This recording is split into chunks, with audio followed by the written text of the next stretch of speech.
अगला प्रश्न है, उंगली दिखाने से कौन मुरझा जाता है ना?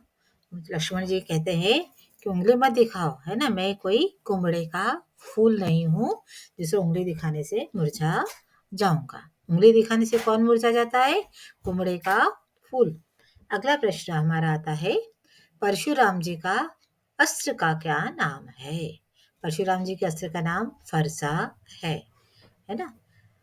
छायावाद के प्रमुख आधार स्तंभ निम्न कवियों में से कौन से हैं? छायावाद के प्रमुख आधार स्तंभ वाले कवि है जयशंकर प्रसाद। चार कवि, जयशंकर प्रसाद, महादेवी वर्मा, सुमित्रा नंदन पंत और सूर्यकांत त्रिपाठी निराला। इन तीनों में से कौन है? जयशंकर प्रसाद।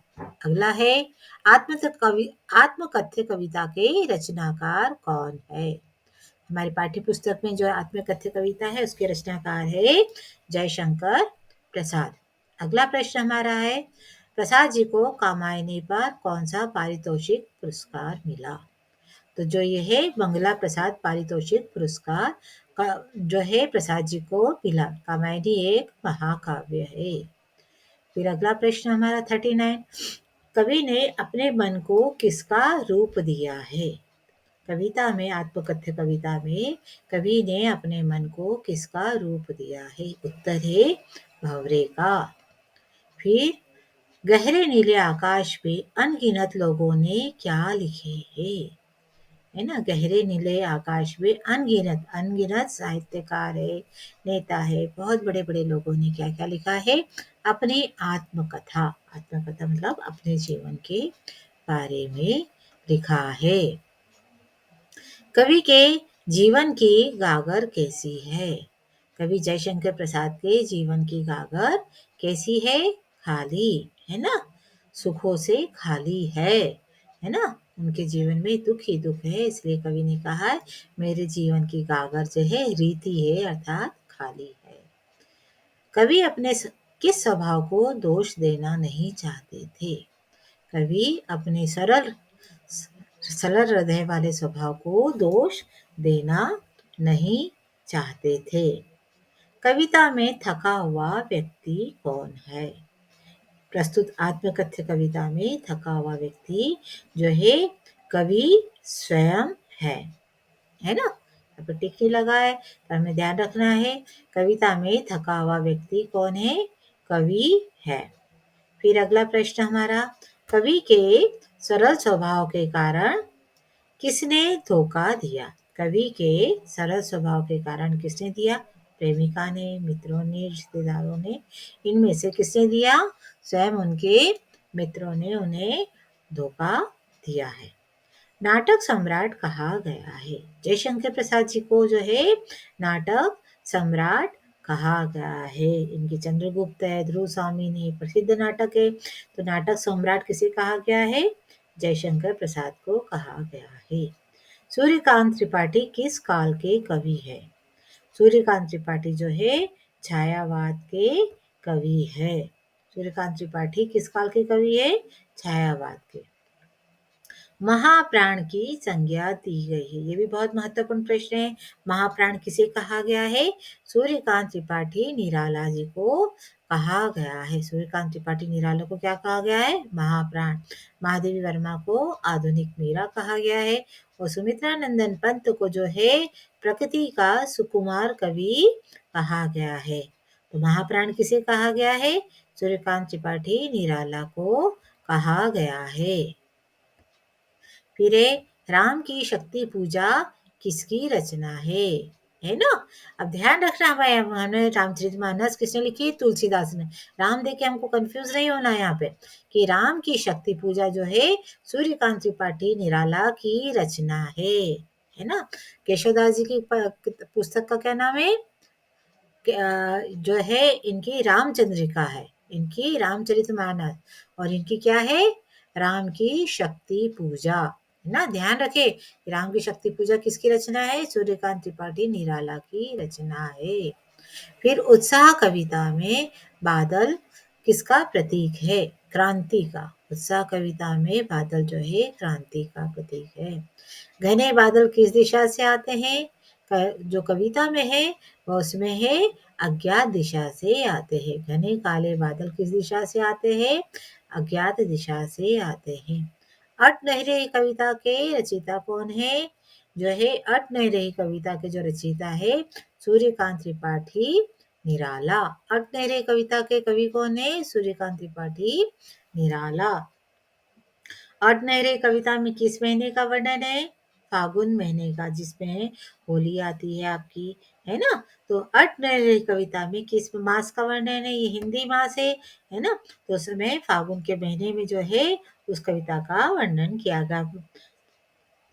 फागुन मास में कौन सी ऋतु आती है? बसंत ऋतु आती है। फागुन महीने में कौन सी ऋतु आती है? बसंत। बसंत को ऋतुराज कहा जाता है। इस समय प्रकृति पर जो है सुंदरता छाई जाती है ना। नवीन नवीन पत्तों का आगमन, नवीन फूलों का आगमन हो जाता है। अब यहाँ पे अगला प्रश्न आपका आता है, नागार्जुन का मूल नाम क्या है ना। वेदनाथ मिश्र। नागार्जुन का मूल नाम क्या है? यहाँ पे वेदनाथ मिश्र, है ना। ये यहाँ पे सुंगनी साहू जो है यह जयशंकर प्रसाद किस फैमिली से आते हैं? उनका सरनेम क्या है? सुंगनी साहू के फैमिली से आते हैं। इसलिए मैंने आपका यहाँ पे दूसरा एक दिया है, आप ध्यान रखें, है ना, कि नागार्जुन का मूल नाम क्या है? वेदनाथ मिश्र। यात्री किसका उपनाम है?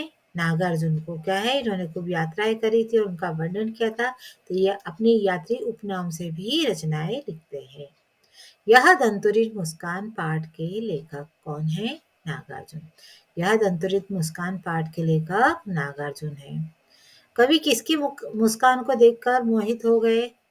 कवि जो है शिशु की मुस्कुराहट को देख करके मोहित हो गए। कवि किसकी मुस्कान को देखकर मोहित हो गए? शिशु की।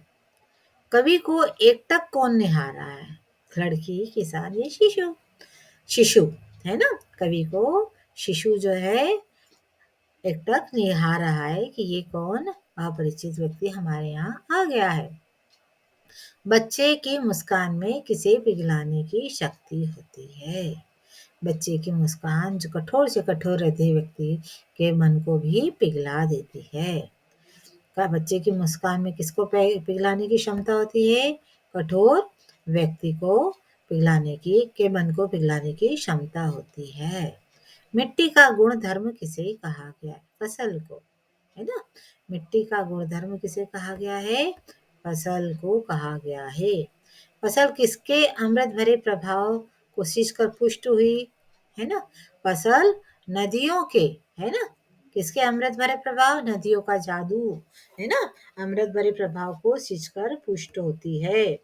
शिशु के प्रथम गुरु कौन होती है? माँ। माँ ही उसे सब सिखाती है। शिशु की प्रथम गुरु उसकी माँ होती है। फिर अगला नेक्स्ट प्रश्न हमारा है, मैथिली भाषा के कवि है। यहाँ पे आपको आपके ही पाठ के पाठों जो कवियों के नाम दिए गए, नागार्जुन, मंगलेश डबराल, जयशंकर प्रसाद। तो जो नागार्जुन जो कवि है वह मैथिली भाषा के भी, वो मैथिली भाषा में भी कविताएं बहुत सुंदर सुंदर सी लिखते थे। अगला प्रश्न हमारा है, संगतकार कविता के कवि है। कौन है? मंगलेश डबराल। संगतकार कविता के कवि कौन है? मंगलेश डबराल। अगला हमारा प्रश्न आता है, मुख्य गायक का साथ कौन देता है?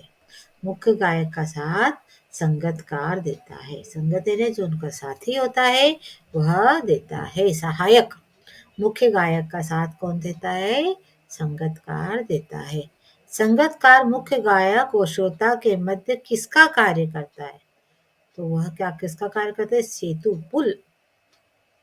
संगतकार मुख्य गायक और श्रोतागण के बीच सेतु का कार्य करता है। संगतकार मुख्य गायक को क्या प्रदान करता है? आधार, है ना।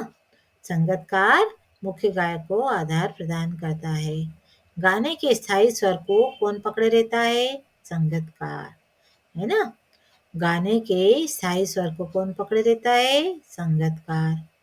पहाड़ पर लाटेन के रचनाकार कौन है? ये इसकी रचना है मंगलेश डबराल की। ये प्रश्न पिछली बार भी आया था हमारे पास। पहाड़ पर लालटेन के रचनाकार कौन है? मंगलेश डबराल। शहर के मुख्य चौराहे पर किसकी प्रतिमा थी? है ना। तो ये नेताजी के चश्मे वाले पार्ट से लिया गया है। नेताजी सुभाष चंद्र बोस की प्रतिमा थी, है ना। संगमरमर के पत्थरों से बनी ही नेताजी सुभाष चंद्र बोस की नगर के मुख्य चौराहे पर लगी हुई थी।